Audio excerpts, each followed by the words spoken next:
বিগত ৫ বছর ধরে প্রতিদিন ৩০ কিলোমিটার দূর থেকে স্ত্রীকে বাঁচানোর জন্য কাঁধে করে অক্সিজেন সিলিন্ডার বয়ে আনেন বিজয় মণ্ডল নামের এই ভদ্রলোক। নিজের পুরো জীবনটাই বিজয় যেন সঁপে দিয়েছেন স্ত্রী অনিতা দেবীর সেবায়।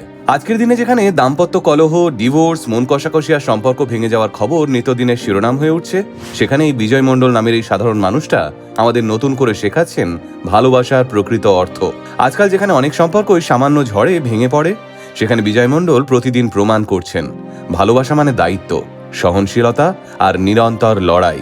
চলুন তাহলে আজকের ভিডিওতে জেনে নেওয়া যাক ভাগলপুরের বিজয় মণ্ডলের অসাধ্য সাধনের গল্পটা।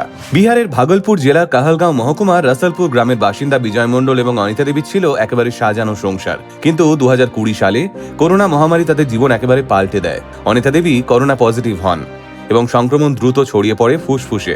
সংক্রমণ এতটাই মারাত্মক ছিল যে তার ফুসফুস প্রায় কাজ করাই বন্ধ করে দেয়। ভাগলপুরের মায়াগঞ্জ হাসপাতাল থেকে শুরু করে দিল্লির এইমস এবং সাফদারজাং হাসপাতালের মতো বড় বড় হাসপাতালেও অনিতা দেবীকে নিয়ে যাওয়া হয়, কিন্তু সব জায়গাতেই চিকিৎসকেরা জানিয়ে দেন তার ফুসফুস আর কোনোদিনও ঠিক হবে না। অনিতা দেবীকে বাঁচিয়ে রাখতে হলে তাকে ২৪ ঘন্টা অক্সিজেন সাপোর্ট দিতে হবে। এইরকম অবস্থায় যে কোনো সাধারণ মানুষ হয়তো ভেঙে পড়তেন এবং লড়াই ছেড়ে দিতেন, কিন্তু অনিতা দেবীর স্বামী বিজয় মণ্ডল হার মানেননি। তিনি ঠিক করেন কোনোভাবেই স্ত্রীকে মরতে দেবেন না। তাই স্ত্রীর চিকিৎসার জন্য বিজয় তার মেয়ের বিয়ের জন্য তিলে তিলে জমানো প্রায় ১০ লক্ষ টাকা খরচ করে ফেলেন। কিন্তু হাসপাতালে রেখে চিকিৎসা করানো আর সম্ভব হয়ে উঠছিল না তার পক্ষে। সেই কারণেই বিজয় সিদ্ধান্ত নিলেন তার বাড়িটাই এবারে হয়ে উঠবে অনিতা দেবীর আইসিইউ। ৩টি অক্সিজেন সিলিন্ডার কিনে বাড়িতেই সমস্ত কিছু ব্যবস্থা করলেন বিজয়। তারা যেখানে থাকেন সেখানে অক্সিজেন সিলিন্ডার রিফিল হয় না। এই সিলিন্ডার রিফিল করতে হলে প্রায় ৩০ কিলোমিটার দূরে শহরে যেতে হয়, আর পুরো রাস্তাটা যদি গাড়িতে যেতে হয় তাহলে অনেক টাকা খরচ। এই অবস্থায় বিজয় ঠিক করলেন নিজেই শুরু করবেন এই কঠিন সংগ্রাম।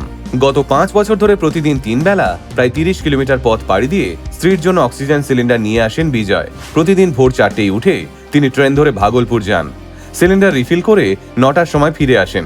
এরপর আবারও দুপুর ১টা এবং সন্ধ্যে ৭টায় একইভাবে সিলিন্ডার আনতে যান বিজয়। সবচেয়ে অবাক করা বিষয় হলো ইচারি স্টেশন থেকে তার গ্রাম রাসেলপুর পর্যন্ত প্রায় ৬ কিলোমিটার রাস্তা তিনি নিজের কাঁধে করে ভর্তি সিলিন্ডার বহন করেন। ভারী সিলিন্ডার বহন করতে করতে তার কাঁধে কড়া পড়ে গেছে, কিন্তু তার চেহারায় কোনো বিরক্তি নেই। তিনি বলেন, যতক্ষণ আমার শরীরে এক ফোঁটাও রক্ত আছে আমি ওর হাত ছাড়বো না।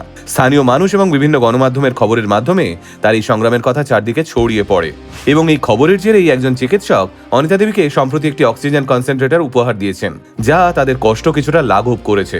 তবুও অক্সিজেন এবং ওষুধের দীর্ঘমেয়াদী খরচ মেটানোর জন্য এখনো হিমশিম খেতে হয় সামান্য মুদি দোকানি বিজয়কে। বিজয় মণ্ডল আজকের প্রজন্মের কাছে হয়ে উঠেছেন এক বড় উদাহরণ। তিনি মনে করেন নারীদের সমাজে যে সম্মান ও সুরক্ষা দেওয়া উচিত তা কেবল মুখের কথাই নয়, কাজেও প্রমাণ করতে হয়।